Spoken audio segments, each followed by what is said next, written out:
Hi and welcome to the Leader by Design talk show. You're with me, Namrata Vishwanath, and on this talk show, we feature reputed corporate and business leaders. Why?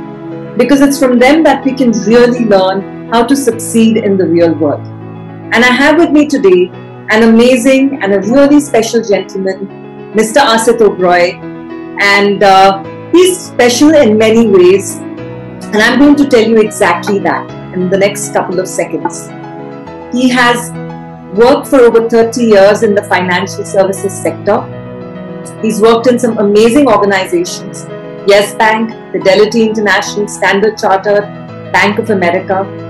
The kind of leadership roles he's held have been very, very impressive. They include being the senior group president and head transaction banking Yes Bank, the chief experiences officer Yes Bank, and the Chief Operating Officer Yes Bank. And he takes this winning streak with him to where he is currently as the Managing Director, Asia Pacific, Buckzy Payments, which is one of the top 50 Fintech companies in Canada. So he has this amazing background, and I'm really excited to have him on the talk show. And one thing I would like to add is that over the last couple of months that I've interacted with him, I've noticed that he's an amazing people's person, and he can instantly put you at ease. He's great at leading teams. He's led multi-site teams of up to 2,000 people, and he loves sales and selling. So the three things I'm going to primarily pick his brains on is strategic leadership, leading with people and teams, and leading through sales. If you're watching this on LinkedIn, Facebook, Instagram, or YouTube, please show us your love, hit the like button, hit the love button, and do listen in and share your key takeaways in the comment section. And if you're watching this on YouTube, please don't forget to hit the subscribe button. And with that, here we are welcoming Mr. Asit Oberoi joining the show. And Asit, how do you feel to be here? And tell us a little about yourself, your professional journey, what led you down this path. Thank you, Namrata, for having me on the show and talking about topics that are very dear to my heart. So in some ways, I really appreciate you picking up topics that really resonate very well with me. And thank you also for being very, very kind and gracious in your opening comments. Really appreciate that. Interestingly, I always wanted to do hotel management, set up a restaurant, open a restaurant. I was very passionate about food. But somewhere down the line, my elder brother, who was in many ways, I would argue, he may not know that, he was a little bit of a role model for me. And he was a chartered accountant. He's been CFO at Coke and CEO of Coke in Singapore and Malaysia, etc., etc. He was a successful chartered accountant, and somewhere down the line, I just decided to follow his path. It just happened by just fluke, for the want of another word. And after doing my chartered accountancy, I joined Bank of America. I did roughly 10 years with them across multiple roles. I was head of audit for the bank in India. I was heading operations risk management for Asia, in a senior role there, as well as head of transaction banking operations for Delhi. Then I joined ANZ GRINDLAYS Bank as the financial controller, and soon after that, Standard Chartered bought them over, and I became the financial controller of Standard Chartered Bank.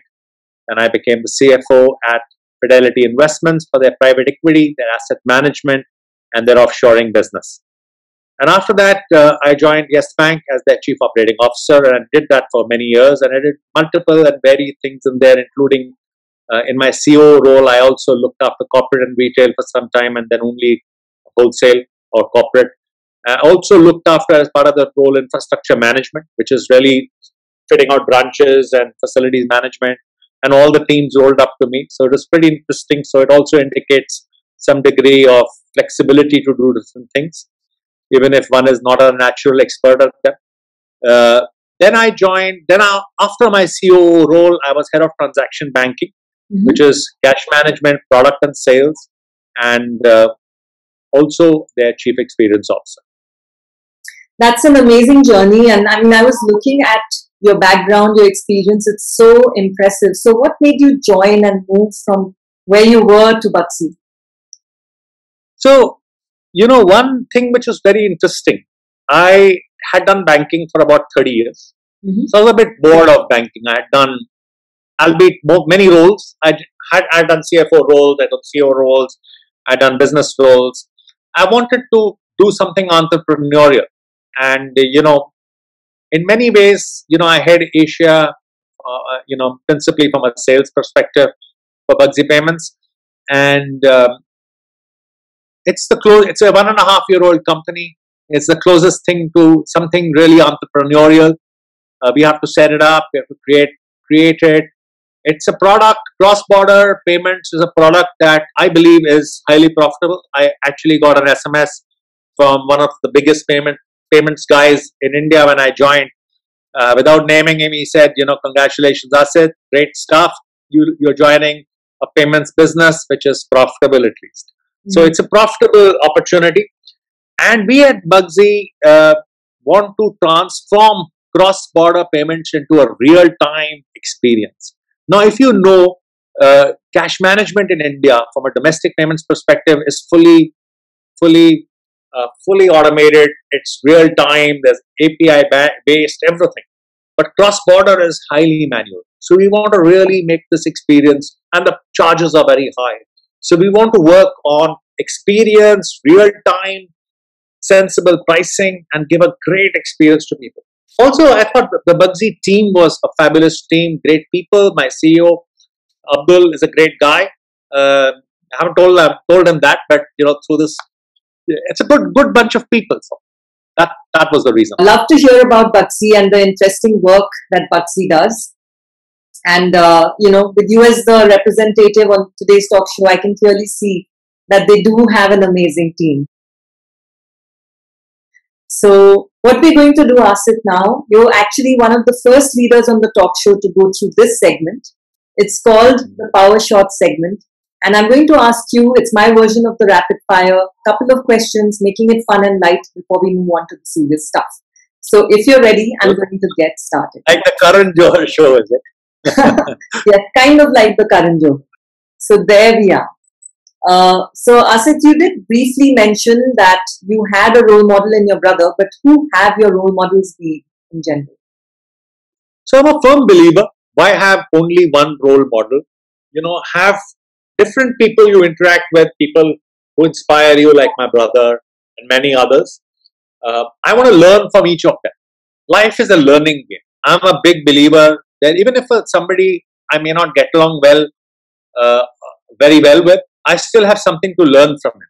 So I'm a big believer in learning from multiple role models. Having said that, if there is one guy I have a lot of regard for, a high degree of regard for his leadership skills, as well as his cricketing skills, is MS Dhoni. I think he's an outstanding role model. I met him personally as well. He's just a very humble and a very simple guy, but simply an amazing guy. And the way he takes people with him is just simply impressive. He takes his team with him. He has faith and confidence in them. So, great stuff. And what are the activities that lift up your mood in a heartbeat? So, without doubt, the first thing that comes to mind is a good meal. I'm a foodie to the core. Right now, I'm in the process of losing weight. I've lost quite a bit of weight in the last 1.5 years. So, I'm trying to be a little bit more healthy in my eating.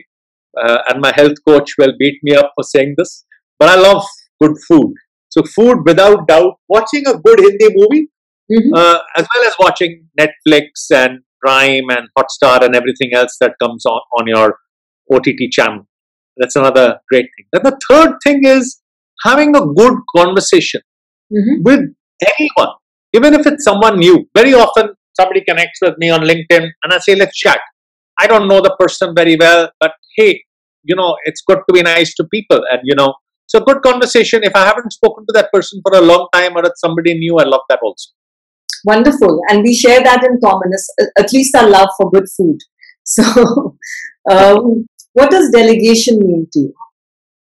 So, Namrata, I always like giving examples. So, let me give an example. Assume I was lucky enough to have you in my team. and you were part of my team, and you had a defined job responsibility, and some of it is not always defined, it is undefined as well. You would be totally responsible to do it. I wouldn't want to know what you did on a day-to-day basis. I would not want to guide you too much. Having said that, if you ever needed help, so I wouldn't micromanage you. Responsibility is fully mine. So if you mess up somewhere, I'm happy to take that responsibility on my chin.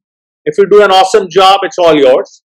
And somewhere, if you need help or guidance, I would always encourage you to ask for help from me or anyone else. But total freedom to do things your way. That brings out the best in you. And that's my USP as a leader. I think I'm very passionate about, full delegation. I love that leadership style which you just shared. I think a lot more people would benefit from that kind of a style. Since you love food very much, and so do I, my next question is, what's your secret recipe for success? What's my secret recipe for success? I think it's very important to plan. Be prepared and plan every interaction.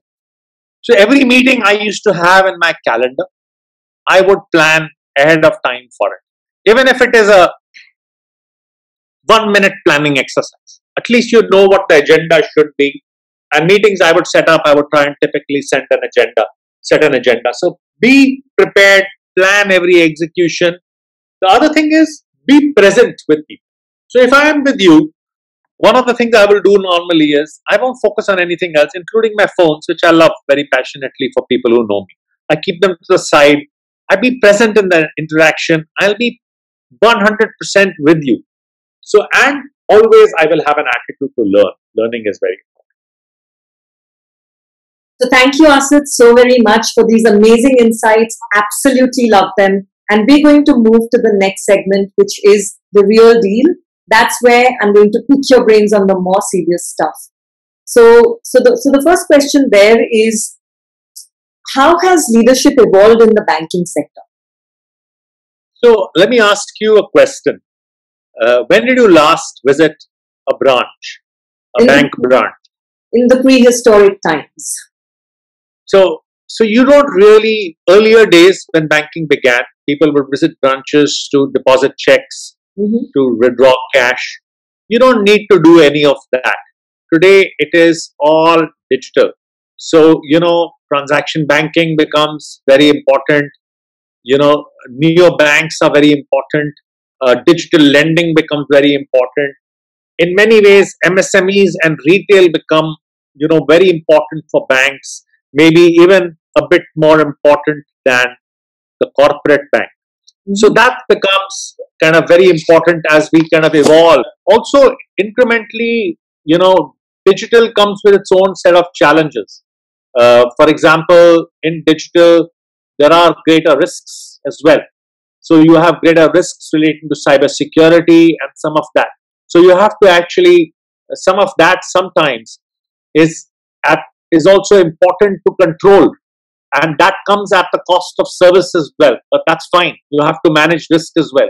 So managing risk also is becoming very important in banks. So those are some of the changes that are happening in banks.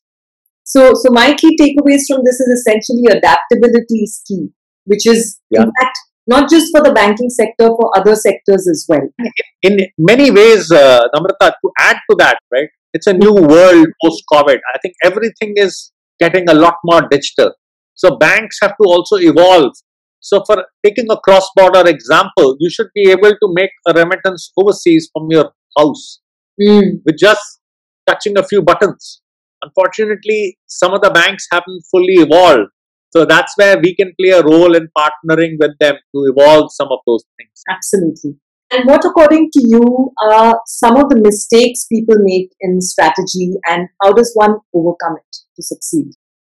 So I think one of the key things is that you should have a clear goal.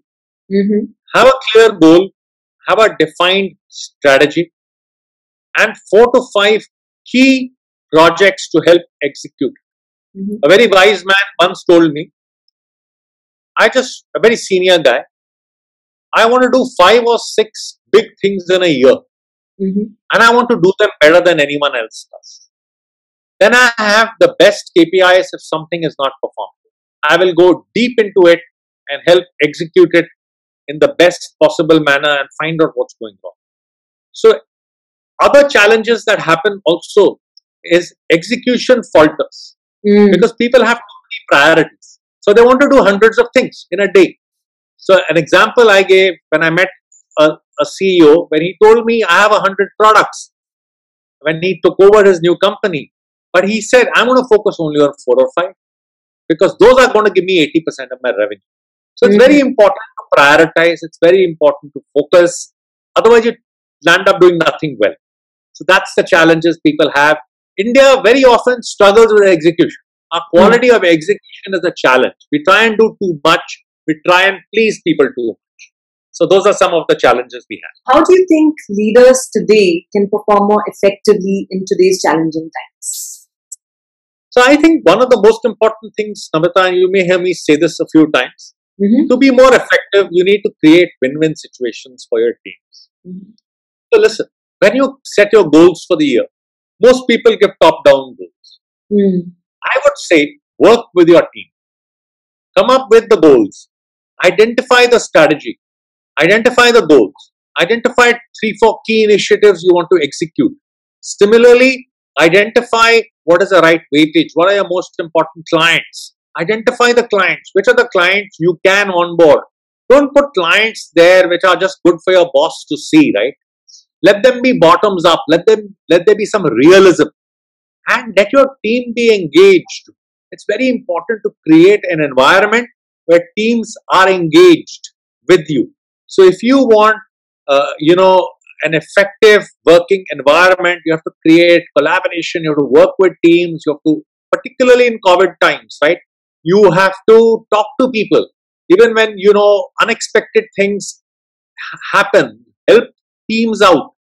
Talk to people just generally to chat. And when times return to normal, do management by walking around, talking to people, going on desks, tapping them on their back, saying what a great job is done, but only do that when they do a good job. Sometimes, senior people send emails, great job done, they haven't even read the email. So just be present with your teams, be collaborative with your teams, and create win-win situations with your teams. Maybe I'll spend 1 second to explain win-win. Absolutely. What is win-win?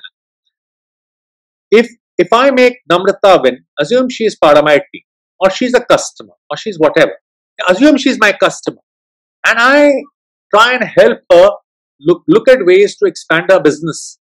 Let me tell her how to create a good business model. Help her find new client opportunities. Help her find a new area of business. If I create an opportunity to make her win, if I guide her, then she'll want to make me win. Similarly, if it's my employee, and if I talk to him about his career, what does he do well? What can he do better? What should his next move be? If he's my best guy, I should still want to move him in 2 to 3 years. I should try and create that environment. I remember there was a situation in Standard Chartered where, because of circumstances, 1 or 2 people had left. Somebody's husband had moved overseas and somebody had left. So there were 2-3 moves, but I had promised somebody a move. And I didn't change that. I still made her move. And today she's a very senior CFO and we have a great working relationship. She's done better than me and I'm very happy with her. I love that about you, that you not just a people's person from a lip service perspective, but you go beyond to help people out. And I can clearly see that through this win-win example which you just shared. I think people should try and execute more of win-win. And you're looking at doing coaching, Namrata. You should see, I'm happy to come on, one of your sessions and help some of the youngsters to just talk about win-win. That's a great thing to actually do in coaching. Absolutely. I have a question for you. When you were financial controller back in Standard Chartered, you did something which was a Gallup Strengths Assessment. And 2 of the core strengths which it revealed for you were, number 1, positivity, optimism, which I can clearly see. And second is Woo, WOO, the ability to charm people. So do you think these were your inherent skills or did you develop it over the course of your career? I think both these skills come naturally to me. When I was in finance, as a financial controller at Standard Chartered Bank, my boss there said I had a very unique flavor to finance. I was not the typical finance guy. And I had a unique flavor which was all around positivity and food. So these things are my strengths. They come naturally to me. Having said that, you can develop them. Some people do. But I think they came naturally to me. I was like that from my school days. And I thought these are my top strengths. And I wanted to do more of these, right? I wanted to build on them. So very often, these skills have helped me I'm on flights with, various people who are very senior or not so very senior. I build a relationship with them. They become my friends and we interact with and continue remaining friends for many years. We sometimes do business together. It's not always with an agenda that we make friendships. It's always just because we like each other. So these have come in very handy with interacting with senior leaders and, building relationships. Many of my relationships are over 30 years old. And these relationships, some of them convert into clients and some don't. It doesn't necessarily have to convert into clients. Absolutely. That's a huge learning for me. How do you stay cool? Like whenever I've interacted with you, I've always seen you've come in with this huge beaming smile as you just smiled. And you just have this immense, presence of mind, calmness about you. So how do you stay cool during challenging times like the current crisis? So, these are unprecedented times, as hard as they can get. There are job losses happening. People are losing livelihoods. People are losing families. So my 2 cents worth, wherever you can help somebody, even if you don't know the person, try and help. Take some time out of your day, maybe, and that's something maybe I can do better also. Maybe keep 10 minutes a day to try and help people every day. And it could be helping somebody with a job. It could be helping somebody with a small donation. Somebody's got illness. It could be anything. So try and empathize with people. Do that from the heart. Don't bullshit. There's a very senior person I know. I remember reaching out to him once. Somebody in my company needed help for her brother to get a bed. And I reached out to this very, very senior guy. I won't take his name. And he immediately helped get a bed within an hour in unprecedented difficult times. So just be around for people. The other thing is these are unprecedented times. So in challenging moments, difficult moments, the one advice I have always is try and be cool. Be cool, be relaxed, be grateful. God is very, very kind to all of us. Just because of COVID times, many of us are working from home. There will be two sets of people. One who will crib away. And the other is a guy like me who will say, hey, I don't travel 2 hours a day now. I've got 2 hours a day more with my family. I can give my family some more time. I can be with them. And, all that is very, very important. And that's an important checkpoint. Count one's blessings. I think those are really, really important. And the other way is be disciplined in these times. So Khushwant Singh wrote a beautiful saying. He talked about 10 top things to a good life. And the first one, if I remember, was good health, a healthy bank balance, owning your own home, a great companion, etc. But one thing he said, which was something I didn't have and I'm trying to imbibe, is 10 minutes every day, keep the mind calm as you wake up. Just don't think about it. Then 5 minutes, make a list of to-do things to do. In the night and in the day, you try and execute that. In the night, when you go to sleep, spend 10 minutes on that to-do list to see how you have done and spend 5 minutes on being calm. So be disciplined through this period. Don't, do calls till 12 in the night, etc. So work your hour, have some discipline. Having said that, don't only chill and relax because that will also get found out. Just get the right balance, I think, and be grateful and count one's blessings many times. Absolutely. And what I loved is, I loved your 10-5-5-10-10-5 method, right? Of being calm, making your list, reviewing it, and then of course being calm again. Morning. And just one more thing to add to that, Namrata, is be calm. We will all have challenging times, but if you remain calm through them, don't get too worked up. If somebody bothers you or there is a crisis, try and handle it with a calm mind. If somebody sends you a stinker of an email, go away for a walk for a minute, have an ice cream, just take your mind away from that email and just relax. And if it's a crisis, handle it with calmness, see who can help you and just calmly address it. So you've been referred to as the corporate charmer. You've led huge teams up to 2,000 people. So you're the right person to answer this question. So what are some of the mistakes people make when it comes to networking and building connection with people? And what, according to you, is the ideal way to build a strong network? So first is, I'm not 100% sure, Namrata, what is a corporate charmer. But I will let that be. I will take my own interpretation of it and try and answer this. I think in any relationship or any network that you want to build, just be honest. Now, be very, very honest. There should be a lot of honesty behind that. Don't try and be dishonest. When you build relationships with people, you should not have an agenda. You're building a relationship. That should be because you like each other and you're building a relationship. Do not call the other person just because you have work, right? Have a conversation with that person when you have nothing to discuss other than just getting to know each other better. Go for a meal with the person. Build a relationship with the person and try and create win-win situations with him. Having said that, sometimes when you have work, surely ask him for help if that's what good relationships are all about. But just similarly, when you go into a meeting, don't straight away go into selling straight away. Try and, build a relationship with the person. I noticed that you have a open door policy, and that's a very significant and critical part of your leadership style. So how have you managed building leaders while managing your hectic schedule?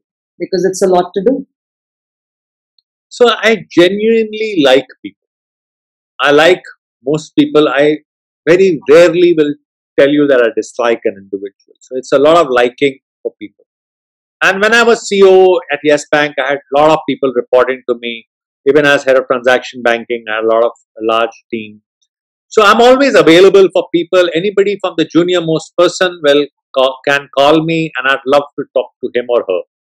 And I wouldn't like them to call me sir. They should always call me Asit, and we'll try and build a relationship with the person.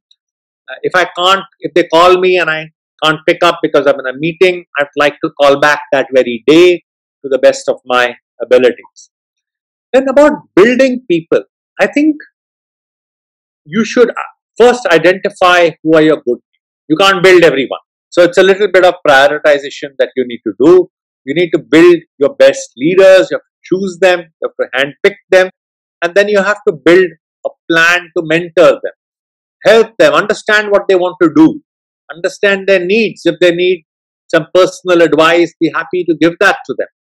And then plan, if they are your best people, plan their moves.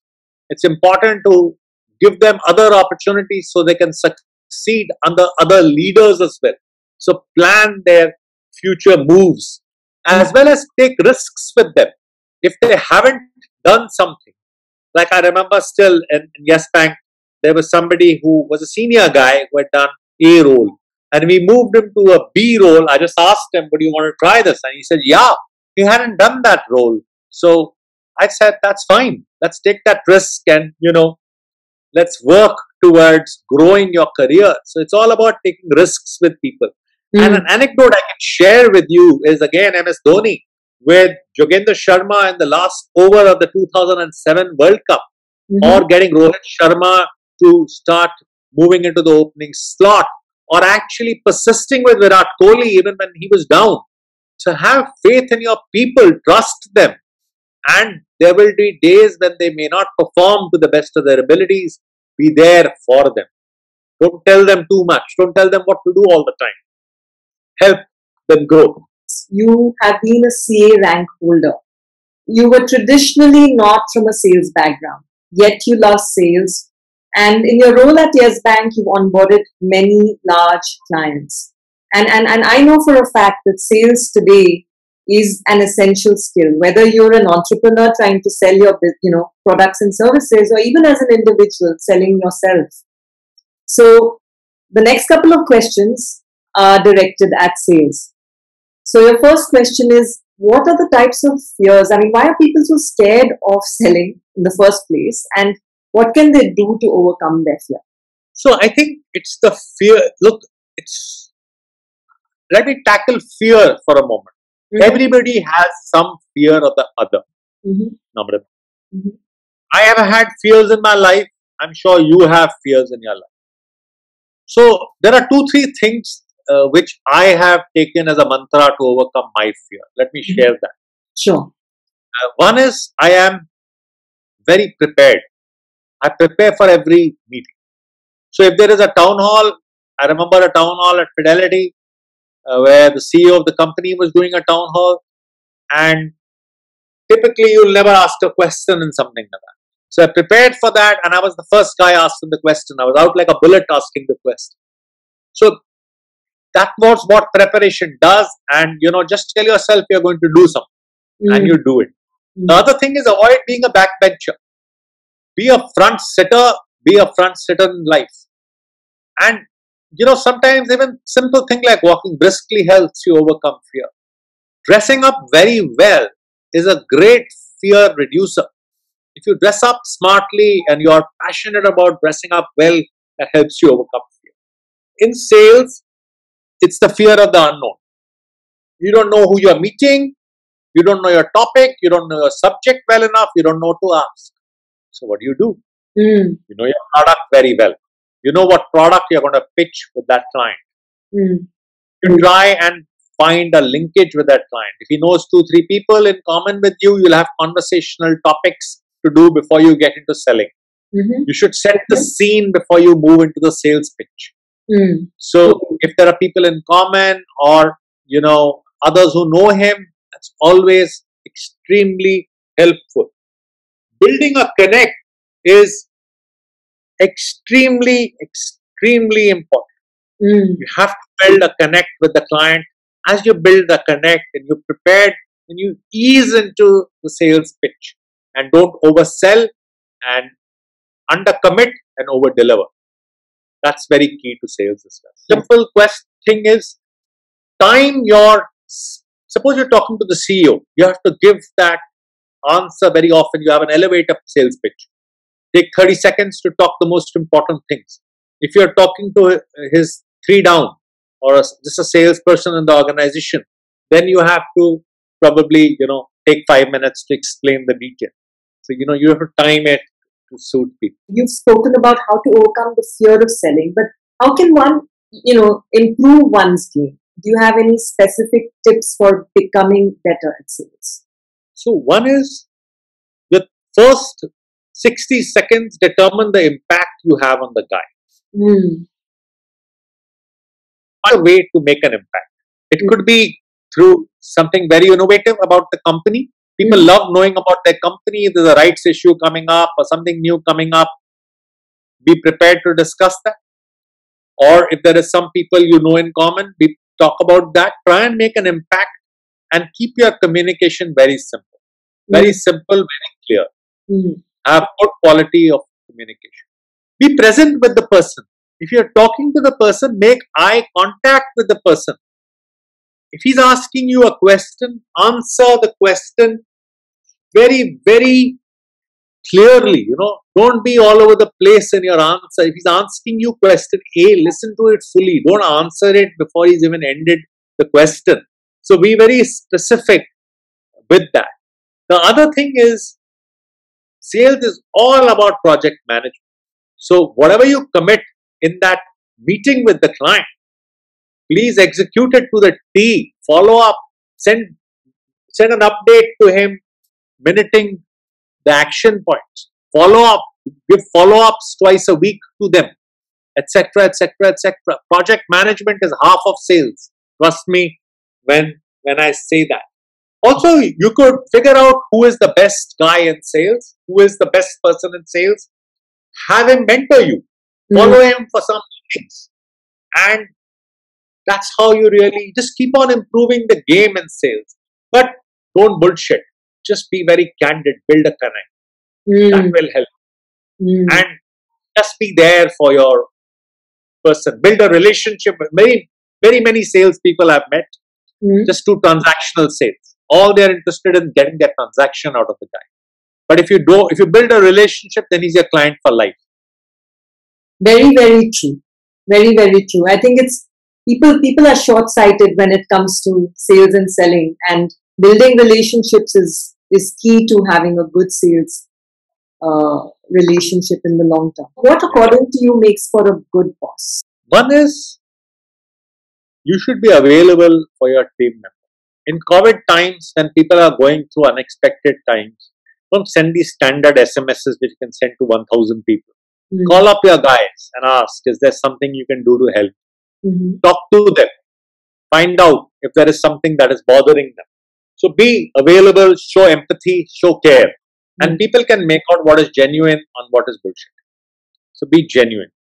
The other bit is being open and being available are extremely important. Being open and being available. So be available to your teams, be open, be honest. Similarly, if a guy, and always try and mentor the guy and help him grow his career. It's very, very important to kind of do. Similarly, if he's made a mistake, then the mistake is yours. If he does something great, pat him on his back. The credit is all his. And at the same time, never rebuke him in public. If you have to give him feedback, please do that. But give it one-to-one in your room or in the conference room or whatever. Just respect him. Treat people the way you want to be treated. Wonderful. I especially love that bit which you spoke about giving feedback. You can rebuke him in private but praise him in public, and that's something which I personally also think is a great way to give feedback. So I love that. Along those lines, how important is listening and giving feedback in effective communication? Listening is an art. We Indians very often are not very good at listening. We rather speak than listen. We don't listen to the question fully and start responding. The question may actually turn out to be different. So I had an American boss in Bank of America at an early stage in my career. I'm not saying I was the world's best listener at that time. I would rate myself maybe 3 on 10 as a listener at that time. But if I would ever go to him with an issue, and he was like 5 levels below me, he was number 2 in the bank, and I was a young flunky. I was his strategy person, go-to person. So if I go to him with a problem, Namrata, he would just listen. For 5 minutes, he would hear me and wouldn't say a word. He would just absorb and then he would talk. So it is very important. If you give a listening ear to anybody, then you'll build a relationship with that person. So that's very important. Giving honest feedback is equally important. Give honest feedback as part of appraisal process. It's very important. Or any other. I give feedback through the year. I don't wait for an appraisal. Whenever there is something I think somebody can do better, share it with him. Sometimes do some work on it. If it's part of the yearly process, do some work. Ask a few of his colleagues what they can do better. Work on it. Be very, very candid. Think through the feedback very carefully. Do not just say something for the sake of saying. Sometimes somebody gives you some feedback on an individual and you just share it with that individual. You haven't even researched it. Is it accurate? Is it true? And you just blast the guy. So that's not very good. So doing your due diligence before giving feedback as well. Yeah, absolutely. I couldn't agree more with that. Due diligence being, you have to think through everything you do, right? So that's a little bit of thinking through. That's important. And lots of individuals who are faced with difficulties in making difficult career choices. Sometimes it's early on in the career, which is with youngsters, and sometimes it's mid-level. So what is your advice to them to make the right career choice? So, very important to find out at an early stage what are you good at. Mm. Sometimes I encourage youngsters to do 2, 3 roles, different roles, uh, and figure out which role do you maybe do a finance role, do a sales role, do a investment banking role. Which is the role that you think you love? You don't treat it like a job. Figure that out, and then pursue that with gay abandon. Put everything into it. Make it your life's mission to succeed in that. The other thing is, don't try and pursue a role because your girlfriend likes it, your parents like it, or you want to be in the same city as your girlfriend. Some of that stuff, career is equally important, right? So just do what. And today the world has changed. Careers can be even careers like culinary is a great career for a lot of people, right? It's not those old days where you could only be a CA or an MBA or an engineer. So just see what you're best at, follow your passion, follow your dreams, and then pursue them like in the 5th gear, almost, so to speak, or a 6th gear, if there is a 6th gear ever created. What would your advice to corporate professionals be on what specific skills they should build so that they can grow and succeed in their corporate career? Let's spend a few minutes at this, because this is something I do in my skip levels at Yes Bank a lot. I spend some time with youngsters telling them what they can do to grow their careers. And I tell them, you focus on growing your career because no one else will be as focused as you are. So 5, 6 things, which is a 10 cents guide to a youngster grow his career. One is be very, very passionate. Be very, very passionate. You should always try and do what you're best at. Be passionate. Be very people oriented. It's very important to be people oriented. Treat people the way you want to be treated. And be empathetic. Do all the people skills. Build people. Do all those things at early stages. So then, as you grow, you become better and better at the people side of the game. The guys with the technical skills will always do well to a point. Beyond it, it's your people skills that take you. Attitude. I think it's very important to have a superb attitude. And in superb attitudes, you can reach for the moon. You can do anything you want of the highest to the highest standard. Have a high level of integrity. What you do in your room, you should be able to do outside your room. You should just have the highest standards of integrity. Work on your spheres of influence. Now, what does that mean? Your sphere of influence is your boss, is his boss, it is your colleague, it's your relationships, your client relationships, it's your people relationships, your one-downs, etc. So it's just that whole sphere of people who you work with. And those people, you don't only work, most people focus on working on their boss. As a consequence of that, boss may change tomorrow also, right? Or he may not do anything for you anyway. Some bosses don't really care. So just work on your sphere of influence so that you can succeed in your career. Execution. Have a laser sharp focus on execution. Just be the best person in the world at execution. And again, within execution, prioritize. 84 things you have to do to get 80% of your appraisal rating or get 80% of your revenue. It's those prioritized 4 things that you need to do and then laser sharp it. Just think of it every hour till you execute it and you close it. I'll begin with ending with 2 things that an executive coach taught me, which have been very helpful for me. One is be assertive and not aggressive. Don't lose your temper with people. Sometimes you may have to, but that should be once a year. But for shock impact, sometimes. Be assertive, get your way around the most important things. And lastly, my favorite, create win-win situations for everybody around. So people will want to see you win in your career. But have plans for your career and look at them every week, every month, whatever works for you. Wonderful insights, Asit. And one closing question, if that's okay with you. That is, what would you change about today's education system in India, and how do you think coaches like me can supplement it to develop more marketable and well-rounded corporate professionals? So it's interesting, this whole piece about education. I think I would like to change quite a few things. But then, these are just my thoughts. I'm not. So one is, we have to make it more practical. Can we make it more practical? Can we give projects to CAs and MBAs? Can we do practical projects? Give them practical projects around the P&L. Give them, make them work for a company and look at, how is P&L managed? How do you grow the P&L? How do you get onboard client relationships? Can you do something there? Can you give some practical examples on leading, in CA and MBA's courses as well? And also try and teach some of the new technologies which are so important today, AI, blockchain, other technologies that are coming in.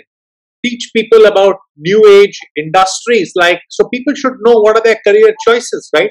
What are sometimes culinary or Amazon, working in Amazon or Facebook, these are the best choices today. But if you don't know enough, if you can learn some of this about choices in education, that becomes very, very important.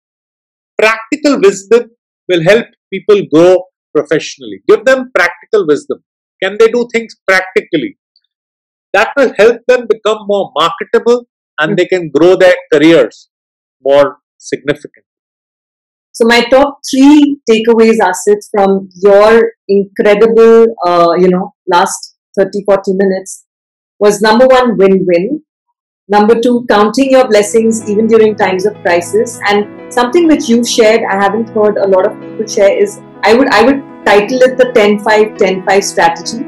And I'm going to have people watch the entire interview to know what that 10-5-10-5 strategy is. And the last of which is, have a no agenda relationship. Don't sell straight away.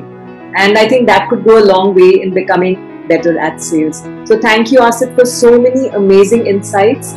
And for all the viewers, if you're watching this on LinkedIn, Facebook, Instagram or YouTube, please show us your love, hit the like button, do share your key takeaways in the comment section, and if you're watching it on YouTube, please subscribe to the channel. Thank you so very much, and thank you, Asit, for joining in, sharing amazing insights.